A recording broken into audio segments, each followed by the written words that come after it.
now move to question time. Senator Cash. Thank you. And my question is to the Minister representing the Prime Minister, Senator Wong. Minister, over the last few days we've seen widespread media reports that Marcia Langton, who is leading the Yes campaign, has attacked fellow Australians who intend to vote no in the upcoming referendum. As reported in the Bunbury Herald and subsequently in the national media, Marcia Langton described their position as being base racism or sheer stupidity. Minister, will you join with me in condemning that type of attack and acknowledge that on October the 14th many Australians will vote no for good and sensible reasons? Thank you, Senator Cash. Minister Wong. Thank you, President. Thank you to Senator Cash for the question. I'd make a few points. The first is Marcia Langton is a respected academic who was appointed by, from memory, your government to work on the proposed Voice to Parliament. I would also make this point that everyone comes to this debate with their own experience, but I would encourage all of us to come to this conversation in a spirit of respect and empathy and to represent people's contributions faithfully. If the question is, do I agree with the accusation of racism? No, I don't. I think this is an important moment for the nation. And it's an important moment for the nation because our First Nations Australians have come to us and asked us to listen.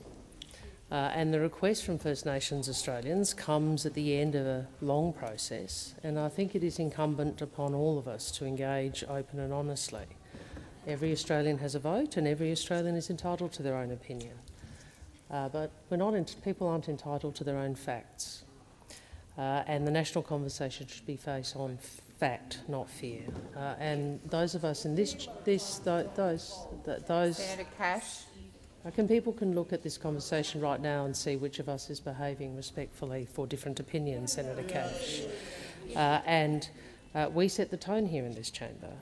We have a responsibility to engage honestly and to call out misinformation and dishonesty and division wherever we see it. I would hope this could be a moment of unity, and we owe it to those who've been involved in years of work, from those at the First Nations constitutional dialogues to the Uluru Statement from the Heart to the legislation we passed here in the chamber and the referendum itself. I'd urge fact, not fear, to be the basis of this discussion. Thank you, Minister. Senator Cash, first supplementary. Thank you, Minister. Will you join me in acknowledging that many Australians who are considering voting no in the upcoming referendum, and that actually includes a large number of Labor voters, are doing so because they feel, on a good and principled basis, that the proposal divides Australia on the basis of race? Thank you, Senator Cash. Minister Wong. Well, I would start by saying, every Australian gets a vote, and every Australian will come to this and make their own decision about how they want to vote in the upcoming referendum. And I and those of us on this side, and some even on that side, would urge Australians to listen to what is being proposed, to listen to Aboriginal and Torres Strait Islander people in what is a modest ask, and ask for a committee which will be legislated, including with the input of those opposite, to try and ensure we get better outcomes for our First Nations peoples. What I would say is that, again, it was disappointing to see there are some in this debate who are talking about running on fear. Running on fear. And I would say to Australians... Order. Thank you, Minister.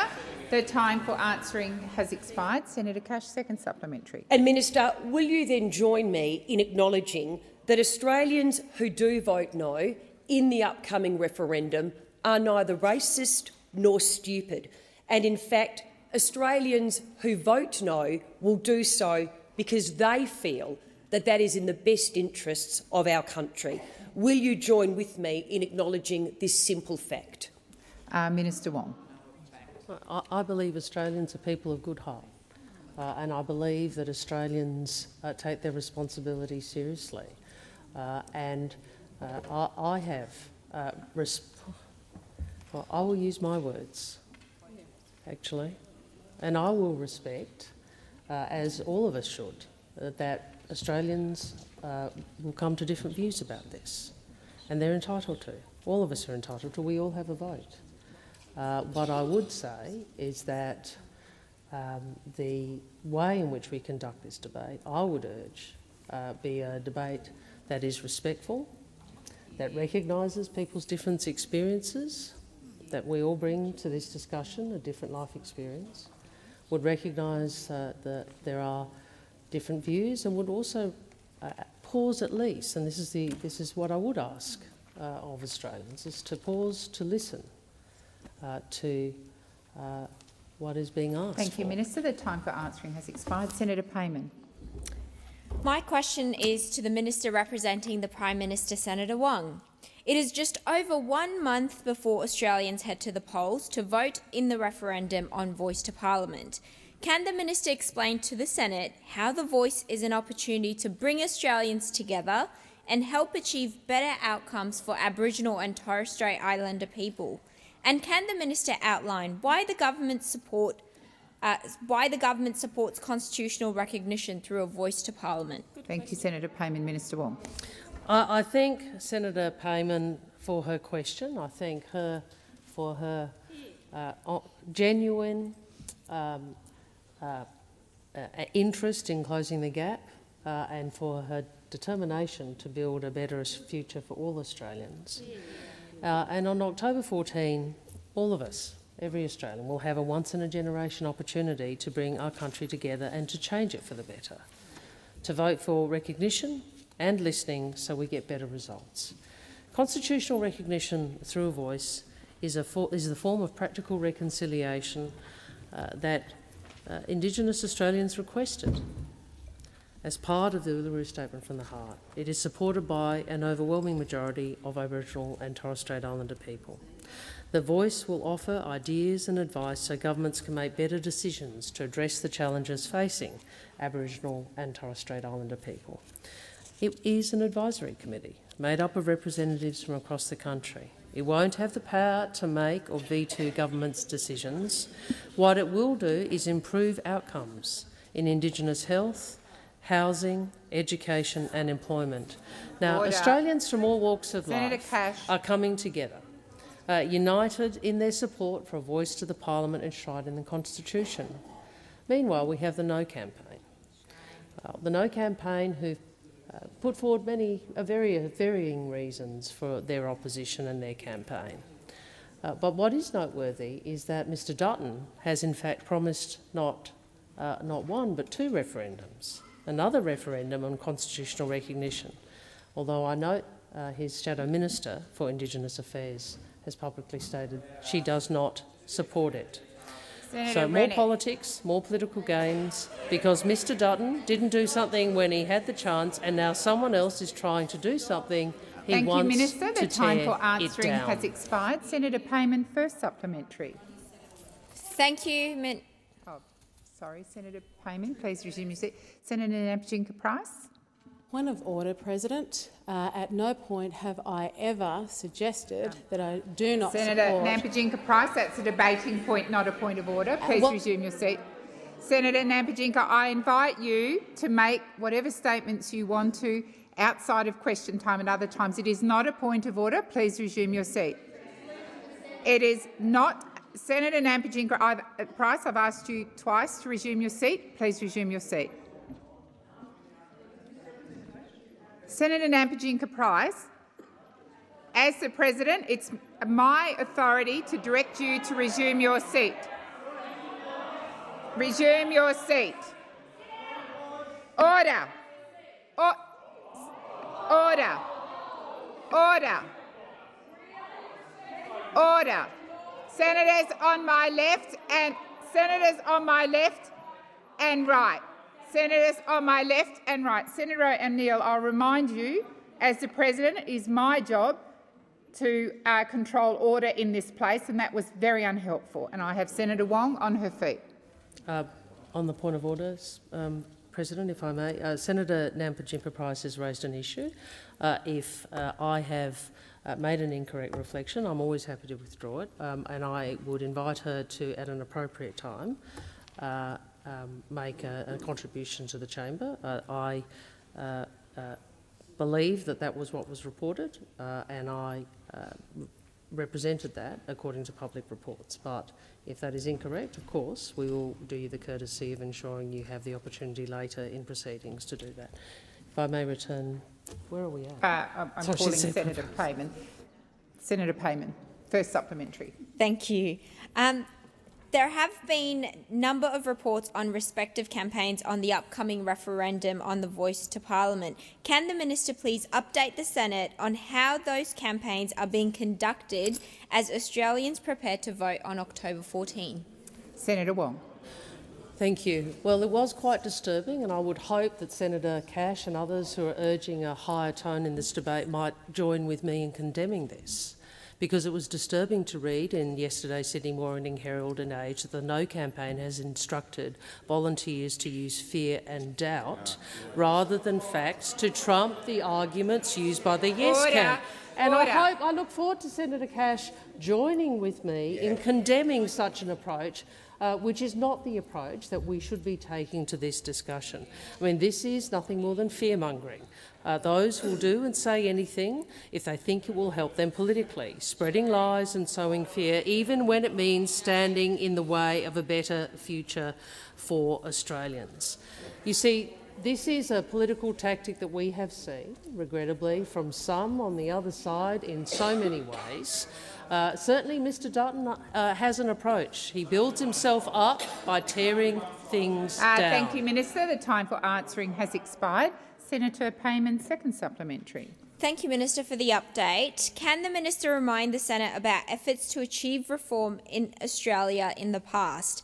What lessons can we take from the history as we seek to make progress towards a better future for all Australians? Senator Scarr. Senator Scarr, I'm calling you to order. Minister, please, second supplementary. Thank you, President. The facts are, we know from what the No campaign have told Australians, that they are prepared to exploit fear to put that political fight ahead of national progress. And you know, I say to those opposite, instead of interjecting, complaining about it, maybe you should do something about it. Surely, if you want this debate to be a decent debate, if you want this debate to be a debate that is worthy of the Australian people, then surely those opposite and Mr Dutton might use their leadership to ensure that we saw facts, not fear, as the basis of Senator the debate. Rennick. Now, we know, of course, that those opposites do like to resort to fear tactics. We remember words such as economic wasteland. We remember an assertion that secure jobs and better pay would leave supermarket shelves bare. The time for answering has expired. Thank you. Senator McGrath. Thank you, President. My question is to the Special Minister of State, Senator Farrell.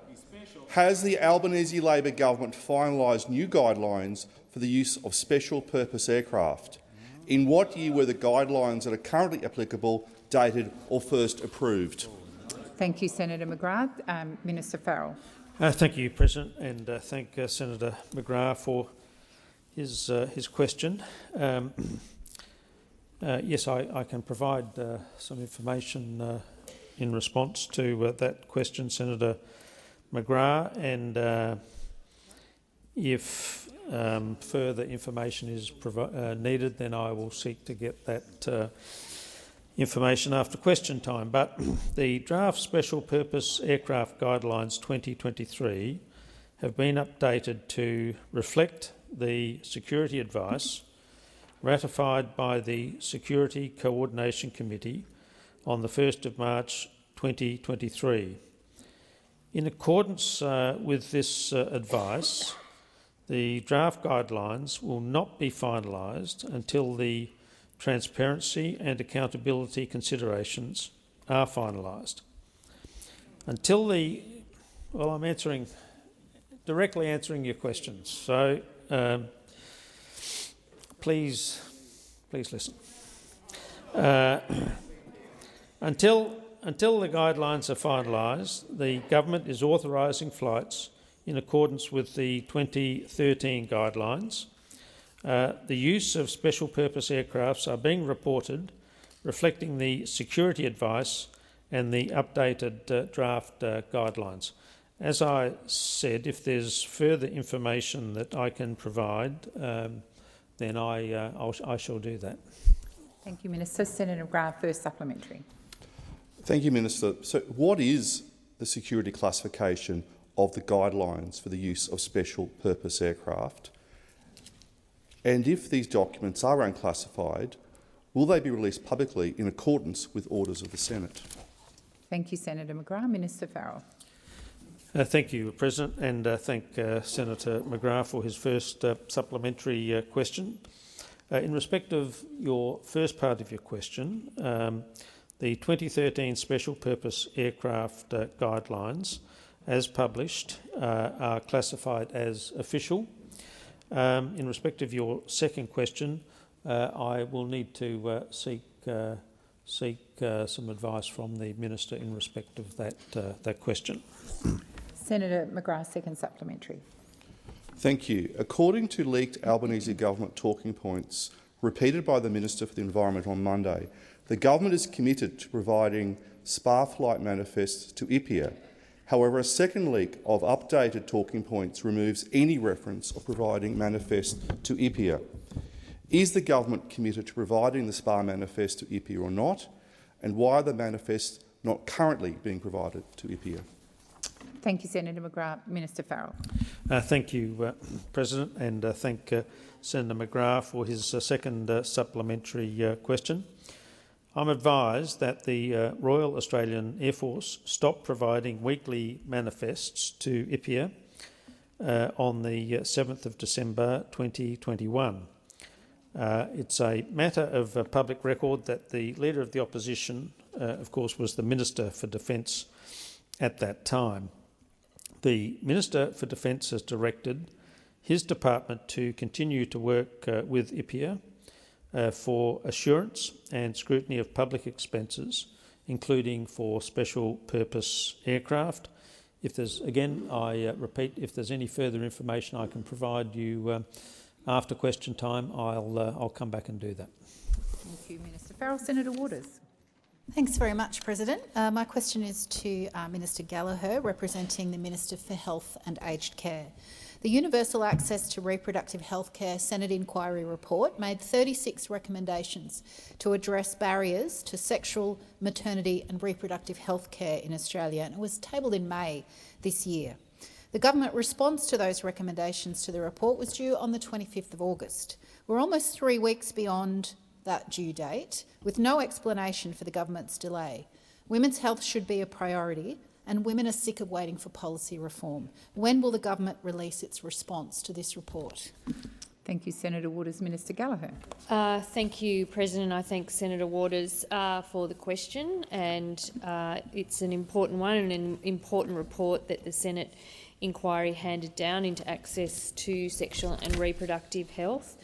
And as Senator Waters outlined, the report did highlight a number of areas that need improvement so that women can access affordable, timely and appropriate care, including close to where they live.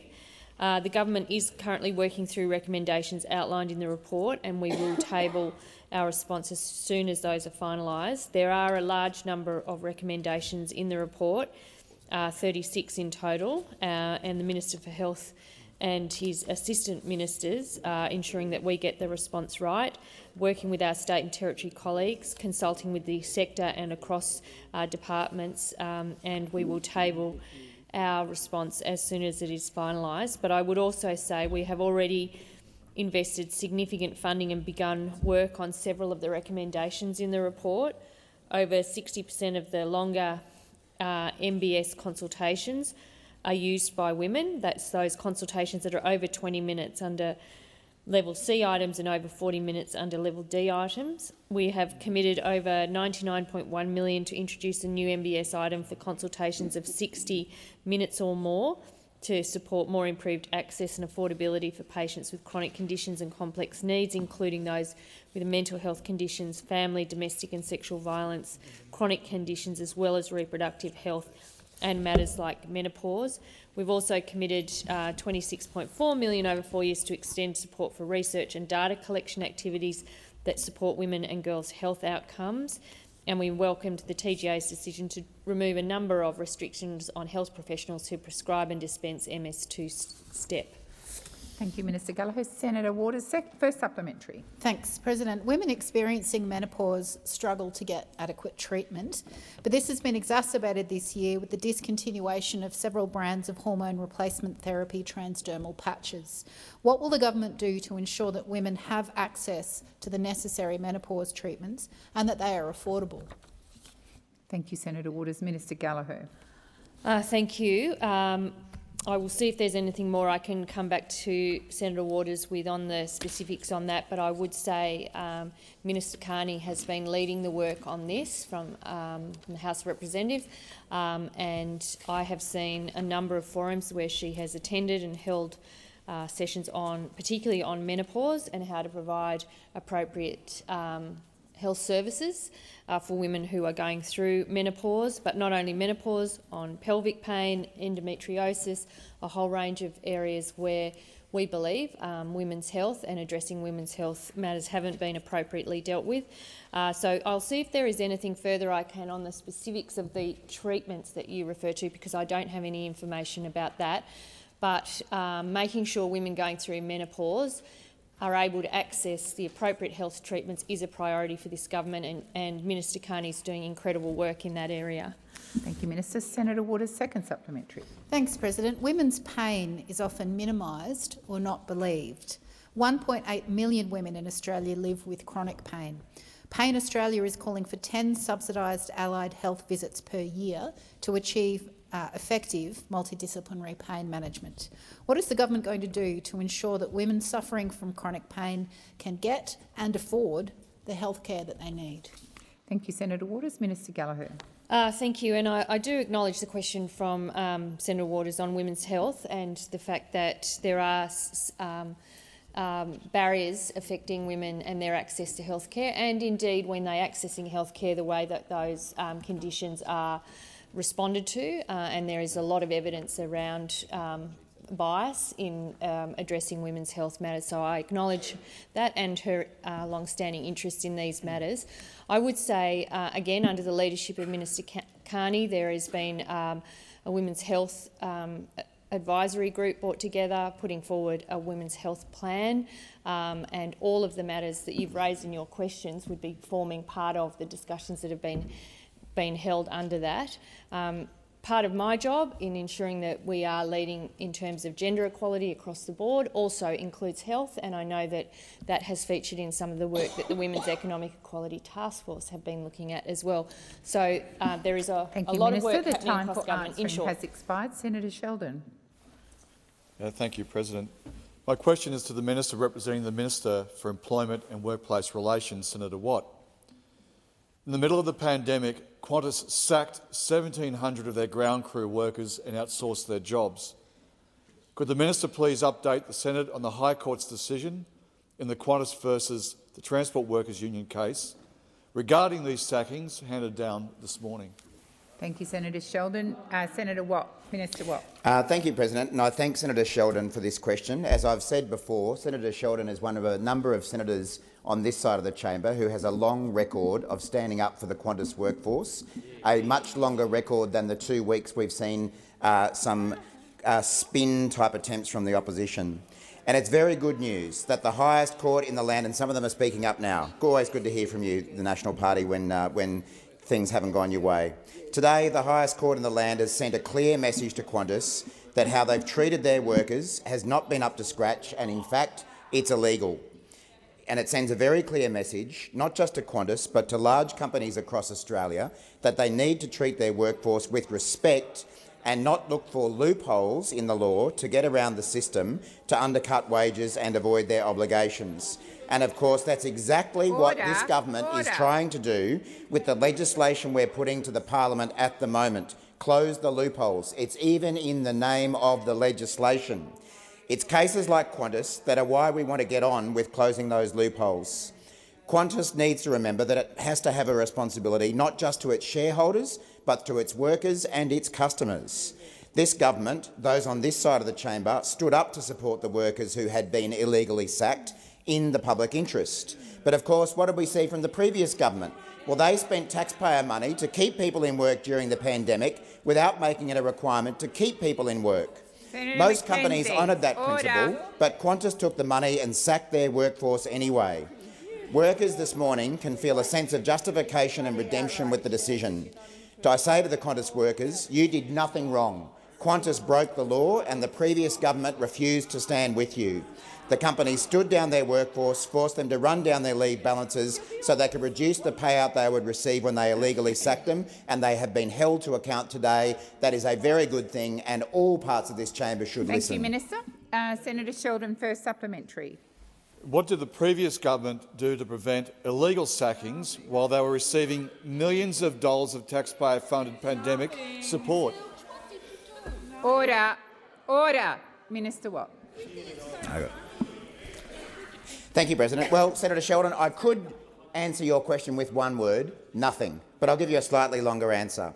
If you were to only listen to the LNP now that they are in opposition, you would be forgiven for thinking that they might actually have grown a backbone and stood up for workers. But luckily, for the benefit of the Australian public, we kept the receipts from their time in office. When Qantas sacked and outsourced thousands of its workforce, despite receiving $2.7 billion in taxpayer support, including $900 million for JobKeeper, one coalition minister at the time said it was, quote, a commercial decision for Qantas, and they are entitled to make those decisions. Which coalition minister might that have been at the time? Senator Cash! You can always rely on Senator Cash to kick workers when they're down, and that's what she did when she was a minister in the former government. Then Industrial Relations Minister Christian Porter said it was a good model, and then Transport Minister Michael McCormack said, I know the decisions are in the best interest of their company going forward. The time for answering has expired. Senator Sheldon, second supplementary. Well, there you go. You've exposed a lot of it. What are the Albanese government doing to support workers and ensure they are protected? Minister. Thank you, President. Thank you, Senator Sheldon. Well, for starters, we intervene in court cases when workers' rights are on the line. We intervened in this court case and took a position that Qantas had done the wrong thing. What did we see from the coalition government when they were in power? When cases went to the High Court, they did sometimes intervene. They intervened to undermine agreed conditions in enterprise agreements. They intervened to cut the rights of casuals and also to cut the right of shift workers. In contrast, the Albanese government is determined to close the loopholes, and we look forward to certain groups who say they care for workers, hello Senator Hanson, hello Senator Roberts, hello Senator Pocock, voting with us to make sure that that stops. To the chair. The Albanese government is acting to close various loopholes, like criminalising wage theft, getting rid of this idea of forced permanent casual workers and giving casual workers who are working like they're permanent a chance to convert to permanent employment. As I say, we look forward to all parties in this chamber who say they care about workers voting with us and getting on with it this year. Thank you, Minister. The time for answering has expired. Senator Hanson. Thank you very much. My question is to the Minister representing the Prime Minister, Senator Wong. The Productivity Commission's role is to help governments make better policy in the long term of the Australian community. The new Productivity Commissioner, Danielle Wood, has argued there's no justification for how little Australian retirees are taxed and has called for a debate on inheritance tax to address intergenerational inequity. Will the Albanese Labor government rule out imposing an inheritance tax? Thank you, Senator Hanson. Minister Wong. In relation to the last no, the government is not contemplating an inheritance tax. Second, speaking of fear and fact, I'll take the interjection from Senator Cash. And others on that side. It's just really extraordinary, isn't it? They come in here demanding discussion about facts, but we see yet again fear campaign. No, it is not government policy, nor are we proposing one. As the Treasurer, I understand, has said, obviously Ms Wood is a well-published economist. She's written and spoken about economic policy for many years.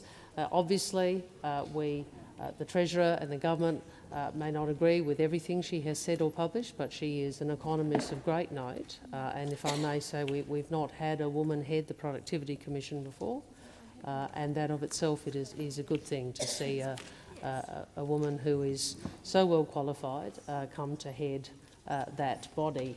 I think Senator Gallagher yesterday gave some information to the chamber in relation to selection process. I again reiterate, Ms Wood has said and written many things, as you would expect from someone in her position. Not all of them are ones the Treasurer might agree with, and they certainly don't represent government policy. But the point is that we have appointed someone to head the Productivity Commission who is deeply engaged in some of today's difficult economic questions, and that is a good thing to ensure that the government and the Australian people, as well as the Parliament, can have the benefit of the advice and views of the PC. Many governments will Thank obviously you, Minister. The time for not answering take up has everything. expired. Senator Hanson, first supplementary. Thank you. Just to make sure it's of your answer, Australians pay 40 to 45% tax on a new home build, and over their lives they are always paying land tax, capital gains tax, GST, stamp duty and countless other government fees and charges. Everything is taxed in this country. Does the Prime Minister support continuing to tax the families of hard-working Australians after they die with an inheritance tax? Senator Hanson. Minister Gallagher. I was just going to raise a question about whether the supplementary flows from the primary question. Yes, I was just about to make that point. Senator Hanson, it's very difficult to see how your first supplementary is related to the primary question, but I can invite Minister Wong to answer the parts of it she wishes to. Minister Wong. Thank you, President. Thank you to Senator Hanson for the supplementary. I would say first what I said again, what I said in my first answer, which is that an inheritance tax is not part of the government's agenda. In relation to the Productivity Commission, obviously that is an independent body. We respect its independence and we respect its contribution to the national discussion about economic issues. As an independent body, as an independent body, obviously, governments of the day won't always take the advice in its entirety of the PC, and that was the case under the previous government too. Senator Hanson, second supplementary. Thank you. Ms Wood has advocated for the exclusion of almost all the value of the family home for the aged pension asset test. Will the Albanese Labor government rule out removing all or part of the family home from the aged pension asset test? Minister Wong. Well, again, I'd say that Ms Wood wrote and spoke widely on economic and tax and fiscal policy prior to her appointment. She was entitled to do so. She's a well-respected economist. As head of the Productivity Commission, her position is one of independence. The government will make its own decisions about funding for various programs, including aged care. I would make the point, Senator Hanson, that this government has invested an enormous amount into aged care, including improving Minister the Wong, please position of the resume your workers. seat. Senator Hanson. Relevant to the question, I never ever mentioned aged care in my question. It was about the removing all or part of the family home from the aged pension asset test. Yes, and it was in relation to journal articles that Ms Wood had answered, and I believe the minister has been relevant to that. Minister, please continue. I again say the government will make its own decisions about the appropriate model for funding of aged care, and the government is not adopting the position. Oh, sorry, Senator Hanson. Minister Wong, please resume your seat. Senator Hanson. As I keep going back to my question, I never referred to aged care. If the minister could answer the question on inheritance tax with a definite, we're not looking at it. I'm asking for an answer of yes or no to my question. Senator Hanson, you were referring to an article written by Senator Hanson. It's not for you to argue with me. I'm answering your point. Please resume your seat. Please resume your seat, Senator Hanson.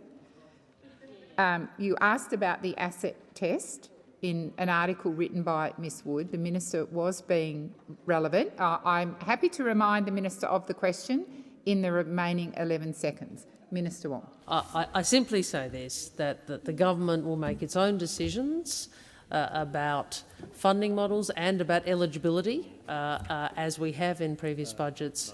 Ms Wood. Thank you, Minister. The time for answering has expired. Senator Cadell. Thank you, President. My question is to the Minister representing the Minister for Infrastructure and Transport, Senator Watt. I refer the Minister to comments made last week by the Minister for Transport, Catherine King, when she was asked a question by Sabra Lane on ABC Radio regarding how much the Qatar airport security incident weighed into her decision. She said, quote, "Well, it wasn't a factor in the decision," end quote. Minister Farrell also advised the chamber during question time last week that, and I quote, "I have just travelled through Doha Airport on my way back from a holiday a few weeks ago, and I personally don't see any risks." But the Transport Minister also said of the incident, "It wasn't the only factor, but it was one." The question is very simple. Was it a factor or not? Thank you, Senator Cadell. Senator Watt. Thanks, President. Thanks, Senator Cadell. This is, these questions have been answered now for the best part of 2 weeks, so I'm not really sure what further light can be put on the question. I read the transcript from Minister King, and my recollection of it said that she said it was those incidents, those extremely more than regrettable, more than unfortunate incidents that shouldn't have occurred involving women, were context for her decision. That's what I remember Minister King saying in that transcript. She and many other ministers have said repeatedly that the decision was made in the national interest, that there was no one factor. I'm not really sure what we can add to the previous answers that we've given on this point. But what we can add on matters involving airlines, as I've already indicated, is that one airline was held to account today for its behaviour, and it was an airline that had the full support of the former coalition government when it went about outsourcing labour, sacking its workers through the pandemic and treating them with utter disrespect. Senator, Minister Watt. And Minister we know. Watt, please resume your question. Senator Scarr. Direct relevance, President. I will remind the minister of the question. Minister Watt, I'll take you back to the question. Well, with respect, President, I believe I have largely answered the question in the first part of my answer, and I'm entitled to use the remaining 45 seconds of my answer to remind the coalition about turning its back on Qantas workers through the pandemic. Senator Birmingham, there's no need to shout it more than once. I saw you on your feet. I was drawing the minister's attention to your point of order. President, we did have a matter last week where, and it may have been Minister Watt or a different minister, behaved in the same way, which was to say, "I've answered the question, therefore I can talk about anything I want." Correct. As was raised at that stage, President, the point of order, ministers need to be directly relevant throughout their question. There has been acknowledgement from the chair they can make glancing references to other factors, but it is not within the standing orders for a minister to say, "I've addressed the question, now I can make whatever points I want." If they've given the answer, or they believe they've given the answer, it's time to sit down. Thank you, Senator Birmingham, and I appreciate your point of order. And when it was raised last week, I completely agreed with you. I have drawn the minister back to the question. I will remind the minister of the point of order you made. I agreed with it last week. I'm not deviating from the custom, and I remind Minister Watt of the need to be relevant to the question. Thank you, President. You know how I always obey your rulings and listen very respectfully to them, so I'll do so on this occasion as well. So, as I say, Minister King has made clear the basis of her decision, as have a number of other ministers over the last couple of weeks. But the question does go to the government's decision regarding Qatar Airlines. And I take the opportunity to remind the chamber that when the coalition was in power and Minister McCormack was then the Transport Minister, in fact, just in the last couple of weeks, he said, when I became Deputy Prime Minister and Transport Minister in February 2018, I made a decision to put on hold an application by Qatar Airways. So this concept that it's only a Labor government that has ever done this is absolute rubbish. The coalition thank you, Minister Watt. The time for answering has expired. Senator Cadell, first supplementary. Minister, what is the definition for national aviation interest, which was a brand new term introduced by the Deputy Prime Minister on Sunday? Thank you, Senator Cadell. Minister Watt. Senator Cadell, no, what I'm rolling my eyes at is this newborn concern that we have from the coalition about the aviation industry, its workers and its consumers, when they spent 10 years ignoring the interests of workers and consumers in the aviation industry. And all of a sudden, they've discovered that they care about these issues when they have no power to do anything about them.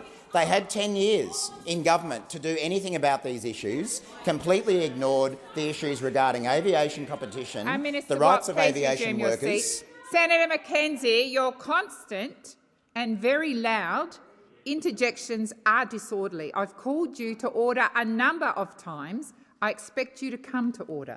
Minister Watt, please continue.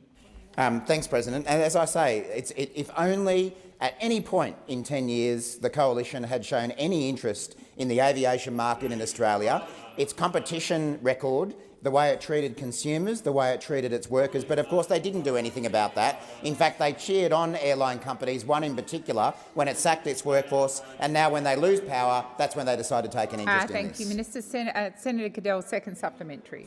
Several ministers, including the Prime Minister, have now made 9 mostly conflicting excuses as to why the minister made this decision to prevent Australians from accessing cheaper international airfares, inventing a brand new and now completely undefined term of national aviation interest. What is the real reason the Albanese government is continuing to fail Australian travellers by keeping airfares high and stifling competition? Thank you, Senator Cadell. Minister Watt. Senator Watt. There may have been a point of order. There may have been a misspeak, or I may have missed which minister, but I think the senator referred to his decision. I assume he's referring to Minister King's decision, her decision. Yeah. Thank you, Senator Cadell. Minister Watt. Thank you, President. Well, as I say, and we have said now for 2 straight weeks, Minister King has made very clear that her decision was based on the national interest, and I suspect that was the basis of the decision that Minister McCormack, as he then was, made when in February 2018 he put a hold on an application by Qatar Airways. That's his exact words from a couple of weeks ago. He was honest. At least we had one honest member of the National Party who owned up to the fact that when he was a minister, he made a decision to put on hold an application by Qatar Airways. I haven't seen any calls from the opposition over the last couple of weeks for any of the airlines that currently have the ability, under the law, under the rules, to bring more flights to Australia to actually do so. How about you join in our calls on those other airlines to get more flights into Australia and relieve pressure on prices? But I also take the opportunity to remind the chamber that aviation prices and tickets first went up under the coalition. So again, maybe there wouldn't be an opportunity for you to do something about it when you were there. The time for answering has expired. Senator David Pocock. Thank you, President. My question is to the Minister representing the Minister for Infrastructure, Transport, Rural, Regional Development and Local Government, Minister Watt. The price of petrol most Australians are paying has been sitting above $2 a litre for weeks. That means many Australian motorists are spending more than $100 a week, potentially more than $5,000 a year on fuel. Adding insult to this cost, the huge expense is paid to multinational oil companies. What is the government doing to make sure Australians don't have to continue paying through the nose for transport? Thank you, Senator Pocock. Minister Watt. Thanks, President, and thanks, Senator Pocock. I know you have an interest in electric vehicles. In fact, I think we took a spin around Parliament in one at one point last year, an electric ute, because we are seeing tradies along with many other people in the community, increasingly turn to electric vehicles as a way of relieving their cost of living pressure. And I'm certainly aware that petrol prices are pretty high at the moment, and they are putting pressure on family budgets. So assisting those families who wish to do so move across to electric vehicles is a key policy of the Albanese government. And fortunately, I mean, it's interesting that the people who are piping up, Senator Rennick, Senator Canavan, who are the people who held us back for 10 years? It was characters like them. Because, of course, we've got finally to a point in this country where we have a government that doesn't run around saying that electric vehicles will end the weekend. There are more electric vehicles on the weekend. There's more electric vehicles on the weekdays as well. And this government, as a result, Senator Pocock, has released Australia's first national electric vehicle strategy, delivering on our commitment to provide greater choice for Australians to drive cars that are cleaner and cheaper to run. Again, 10 years in office the Coalition had to do something about electric vehicles, but of course all they did was run another scare campaign. It was right up there with their $100 lamb roasts. It was up there with ending the backyard barbecue. Electric vehicles were going to end the weekend. Well, every day when I get out on the roads, I see Teslas, I see other electric vehicles, and occasionally we get to have a weekend. We don't get a lot of weekends in this job, but a lot of Australians do. And the weekend has survived 10 years of the Coalition in power, and the weekend has survived electric vehicles as well. So it is good to see the uptake of EVs continuing to increase, with recent figures showing that sales during the first half of this year have already passed the total from all of 2022. That's a good thing, and it shows what can happen when you have a government supporting EVs. Thank you, Senator Watt. Senator Pocock, first supplementary. Thank you, President. Thank you, Minister. It's good to hear that you have a strategy. I'm interested in the promise of fuel efficiency standards going into the last election. We're over a year in now. What is the timeline for delivering them? Because that is what will actually deliver for households who can't access electric vehicles through their business. Thank you, Senator Pocock. Minister Watt. Thanks, Senator Pocock. Minister Bowen, who of course is leading this effort with Minister King, has said that their goal is to release a draft fuel efficiency standards by the end of this year. And they know that they've been meeting with a range of stakeholders on this issue, from the Electric Vehicle Council to the Federated Chamber of Automotive Industries, to ensure that they have heard a full cross-section of views.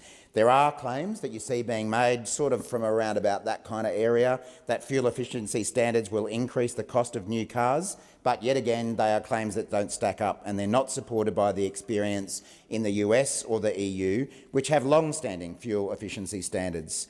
What we've seen internationally is that fuel efficiency standards increase electric vehicle supply because they incentivise vehicle manufacturers to provide electric vehicles to our market to avoid penalties.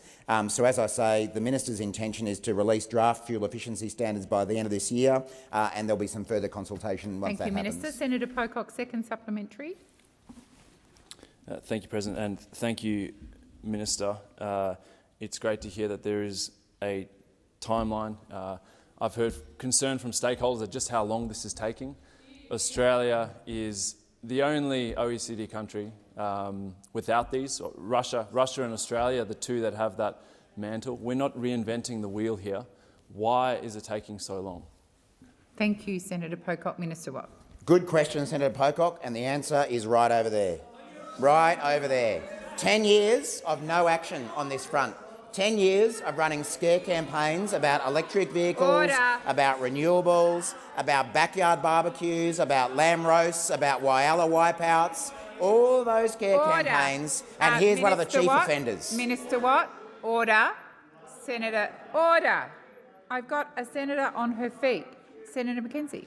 Direct relevance. Senator Pocock asked a serious question that I would also like the answer to, and this minister continues to blame the opposition. Senator McKenzie, order. That's a debating point. Order. Order. Minister, please continue. Thank you, President. It's stunning that Senator McKenzie, of all people, should get up and ask for an answer on this. I mean, we know that they had 10 years to do something about this, but certain ministers, won't name anyone, were a bit busy with colour-coded spreadsheets for 10 years. Maybe that's what they were putting their time into, rather than fuel efficiency standards. Minister Watt. Senator Pocock. Sorry, President. I'd also like to raise direct relevance. I asked about this government, not the former government. Thank you, Senator. Order. Order. Order. Senator Pocock, your question went to why has it taken so long. The minister is being relevant, but I will remind him that the last couple of sentences he had drifted away from the question, so I'll direct him back to the question. Minister Watt.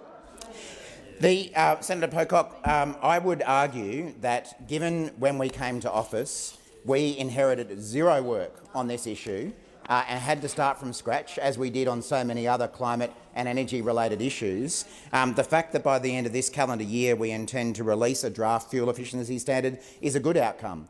If the former government had done anything on this, it would have been a matter of implementing it, but we've had to start from scratch, and I can assure you it is a priority for this government. Minister. The time for answering has expired. Senator Watt. Senator Pratt.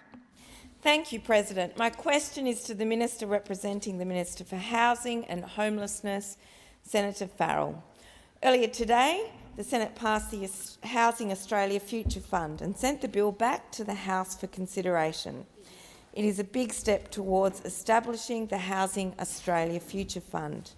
Given this significant development, can the Minister please explain what the difference the fund will make to Australians needing a safe and affordable place to call home?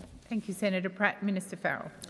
Thank you, President, and can I thank Senator Pratt for her question and her deep interest in the issue of housing, particularly as it relates to her home state of Western Australia. And I thank her for her ongoing support for the Housing Australia Future Fund, which is now set to pass Parliament this week. And here.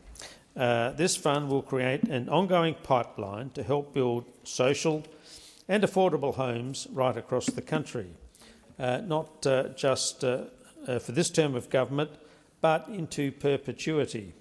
And it's supported by the broad and ambitious Albanese government housing reform agenda. We've heard from the experts about how these measures will help, but the most important feedback has been from people whose lives have been changed by safe and secure housing. People like Sean and Lisa, who met with the Minister for Housing recently. Sean had been needing surgery, but doctors couldn't operate while he had nowhere secure to be discharged to. Lisa told us that because they finally had a place to call home in social housing, like the homes this fund will deliver, Sean could finally access the medical care he needed. Access to housing changes lives. The Housing Australia Future Fund will change the lives of countless Australians. That is why our work in this place is all about, and it's what the Albanese government is working for each and every day. Thank you, Minister. Senator Pratt, first supplementary. Thank you, President. I know this will be welcome news to all those in WA who've been waiting for the affordable housing the Housing Australia Future Fund will provide. Can the Minister outline some details on how the fund will support Australians who are facing specific challenges to securing a safe and affordable home, or for those who are currently homeless? Thank you, Senator Pratt. Minister Farrell. Thank you, President, and thank Senator Pratt for her first supplementary question. The Housing Australia Future Fund will provide important supports for Australians who face significant challenges to find safe and affordable accommodation.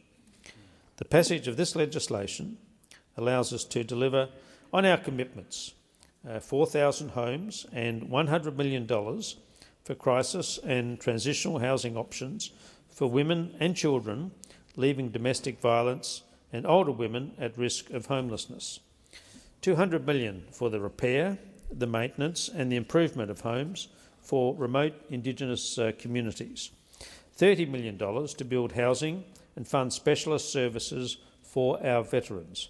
This is a significant day for Australians who need and deserve our support and have a safe and affordable place to call home. The $10 billion Housing Australia Future Fund will fundamentally change housing in Australia. Thank you, Minister. Senator Pratt, second supplementary. The fund is a great demonstration of the collaborative approach the Albanese government is adopting, as the government has been working in partnership with the states and territories, local government and the not-for-profit sectors to improve housing for Australians. Can the Minister please provide an update to the Senate on how the news of the passage of the government's Housing Australia Future Fund has been received by our valued partners? Thank you, Senator Pratt. Minister Farrell. Thank you, President, and once again thank Senator Pratt for her question. And yes, I can give an answer to that question.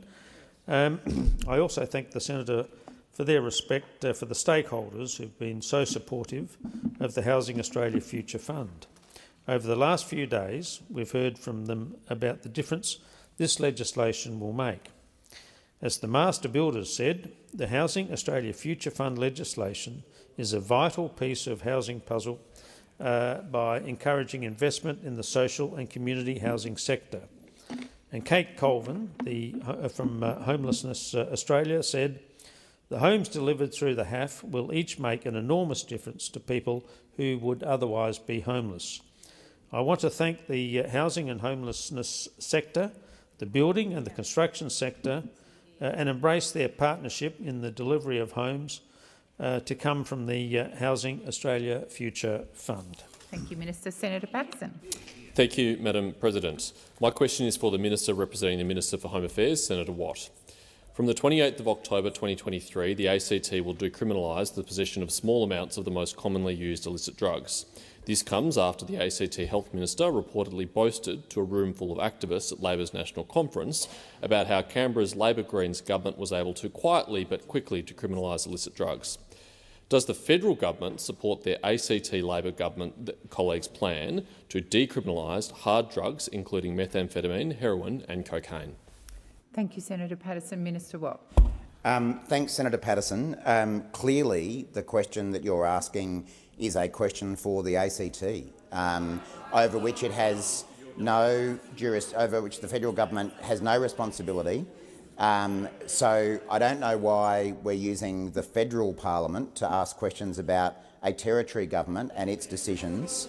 Senator Patterson, I know it's a while since you've been able to ask a question in your portfolio, but I would have thought there are other issues that are clearly within the province of the federal government in home affairs that would be something that we clearly have responsibility for. So it's a little odd that the only question we're receiving in the home affairs area is something that is the decision of the territory government. Minister Watt, please resume your seat. Senator Patterson. On direct relevance, Madam President, two agencies in the Home Affairs portfolio, the Australian Border Force and the Australian Federal Police, have publicly commented about their concerns about this development. Minister Watt, please continue. Well, as I say, President, this is a decision that's been made by the ACT government. I know Senator Canavan wanted to have a Senate inquiry and a private senator's bill about another decision that was made by the territory government.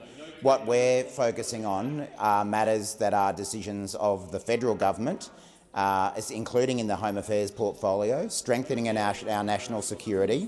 That's what we're focused on, rather than the decisions that territory governments make.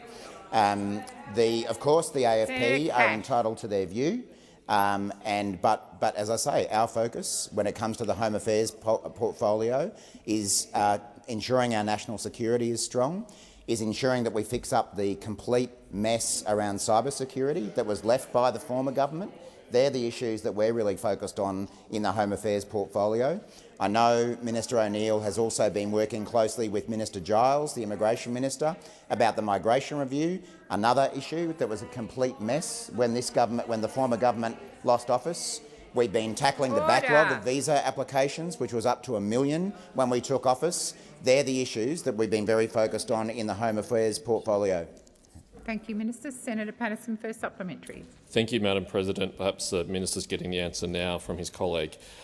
What is the government's plan to ensure this loophole isn't exploited by organised crime groups operating across Australia after the Australian Federal Police warned that changes will lure recreational drug users into Canberra and spark an increase in drug-related deaths? What impact will these laws have on other jurisdictions, for example, New South Wales? Thank you, Senator Patterson. Minister Watt. Well, Thank you, Senator Patterson. Of course, it is important to recognise that the changes the ACT have made have been in relation to small quantities of these substances for personal consumption. Senator Cash. Senator Cash. Senator Cash, you're calling someone a disgrace. Minister Watt. You are calling someone a disgrace. Minister Watt, resume your seat. Senator Cash, I request that you withdraw that comment. I withdraw. Thank you, Senator Cash, and I would ask that you listen in silence. Minister Watt, please continue. But the point remains, Senator Patterson, that the issues you're asking questions about relate to decisions that were made by the ACT government. They would be entirely appropriate questions to put to the ACT government. I know the Liberal Party does have a handful of members of the ACT Assembly, and they would be questions best put to the ACT government. We, of course, take advice from our agencies about these matters, but we've got enough to do cleaning up the backlog of visa applications, cleaning up the mess of a migration system, cleaning up the mess of a cybersecurity system that were all left to us by your government in the Home Affairs portfolio. That's our key focus. Thank you, Minister. Senator Patterson, second supplementary. Thank you, Madam President. Interesting the Minister doesn't think the illegal importation of hard drugs internationally is a matter for the federal government. A spokesman for the Minister for Home Affairs said in response to this issue, state and territory laws are a matter for those state and territories. Is the government abrogating its responsibility for combating illicit drugs impacting our communities? Thank you, Senator Patterson. Minister Watt. No, I mean, that is just absurd. Of course we are not abrogating our responsibilities, because our responsibility does relate, as the federal government, to the importation of these drugs from overseas. And we are resourcing the Australian Border Force and other agencies to do that. That is, of course, not what the focus of the ACT legislation is about. To argue that laws made by a territory government relating to personal consumption of drugs are the same as organised crime importing large substances of drugs from overseas, to argue that they're the same thing is complete nonsense. So, as I say, we'll keep focusing on fixing the various messes you left us behind in the Home Affairs portfolio, and we'll leave it to the ACT government to do their bit. Minister Wong. President, I ask that further questions be placed on notice.